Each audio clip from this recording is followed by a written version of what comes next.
Mateo 22:2-14. Tulad ang kaharian ng langit sa isang hari na naghanda ng piging ng kasalan ng kanyang anak na lalaki. At sinugo ang kanyang mga alipin upang tawagin ang mga inanyayahan sa piging ng kasalan, at sila'y ayaw magsidalo. Muling nagsugo siya sa ibang mga alipin na sinasabi, "Sabihin ninyo sa mga inanyayahan, narito, inihanda ko na ang aking piging. Pinatay ko ang aking mga baka at mga hayop na matataba, at ang lahat ng mga bagay ay nahahanda na. Magsiparito kayo sa piging ng kasalan." Datapwat hindi nila pinansin, at sila'y nagsiyaon sa kanilang lakad, ang isa'y sa kanyang sariling bukid, ang isa'y sa kanyang mga kalakal.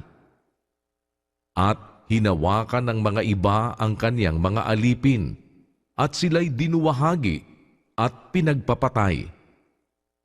Datapwat ang hari ay nagalit, at sinugo ang kanyang mga hukbo, at pinuksa ang mga mamamatay taong yaon, at sinunog ang kanilang bayan.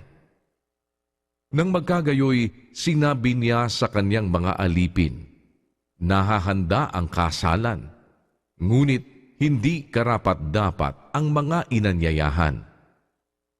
Magsiparoon nga kayo sa mga likuang lansangan, at anyayahan ninyo sa piging ng kasalan ang lahat ninyong mga sumpungan."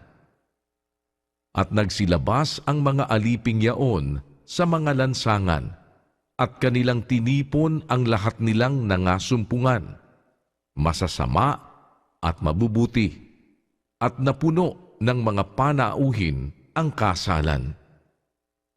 Datapwat pagpasok ng hari upang tingnan ang mga panauhin, ay dooy nakita niya ang isang tao na hindi nararamtan ng damit kasalan. At sinabi niya sa kanya, "Kaibigan, ano't pumasok ka rito na walang damit kasalan?" At siya'y naumid. Nang magkagayoy, sinabi ng hari sa mga naglilingkod, "Gapusin ninyo ang mga paa at mga kamay niya, at itapon ninyo siya sa kadiliman sa labas. Diyan na nga ang pagtangis at ang pagngangalit ng mga ngipin. Sapagkat marami ang mga tinawag, datapwat, kakaunti ang mga nahirang."